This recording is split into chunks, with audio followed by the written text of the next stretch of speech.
மலையாள சினிமாவுடைய சூப்பர் ஸ்டாராக இருந்த ஒருவர் தான் மம்முட்டி அவர்கள். இவர் பார்த்தீங்கன்னா, வருடத்திற்கு கிட்டத்தட்ட 4, 5 படங்கள குடுக்குறாரு. ஒவ்வொன்றுமே ஒவ்வொரு ஜர்னல்ல இருக்கு. ஸோ மாலிவுட்டுடைய ஸ்பெஷலே இதுதான் அப்படின்னு கூட சொல்லலாம். மம்முட்டி பார்த்தீங்கன்னா, அடுத்தடுத்த படங்கள்ல மும்முரமாக நடிச்சிட்டு இருக்காரு. என்னதான் வயதானாலுமே படு சுறுசுறுப்பாக ஒரு இளைஞனை போல செயல்பட்டு கொண்டிருக்காரு. இவருக்கு பார்த்தீங்கன்னா, சமீபத்துல உடல்நலம் பாதிக்கப்பட்டிருக்கு. அவர அவசர சிகிச்சையில வச்சிருந்திருக்காங்க.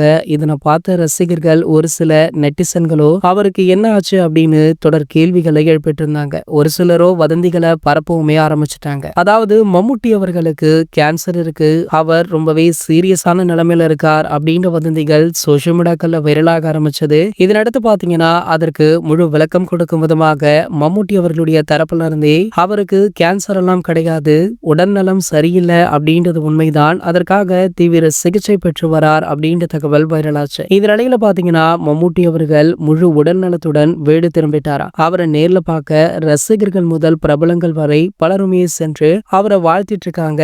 அந்த வகையில பாத்தீங்கன்னா, கோலிவுட்டுடைய சூப்பர் ஸ்டாரான ரஜினிகாந்த் அவர்கள் மம்முட்டி அவர்களை நேர்ல சந்தித்து வாழ்த்துக்களை தெரிவிச்சிருக்காரா. சோ அது மட்டும் இல்லாம தொடர்ந்து படங்கள் நடிங்க அப்படின்னு அவருடைய ரெக்வஸ்டையுமே வச்சிருக்காரு. இது போன்ற சினிமா செய்திகளை பற்றி நீங்க உடனே தெரிஞ்சுக்க நம்மளுடைய ட்ரெண்ட் செட்டர் சேனலை மறக்காம சப்ஸ்கிரைப் பண்ணிக்கோங்க.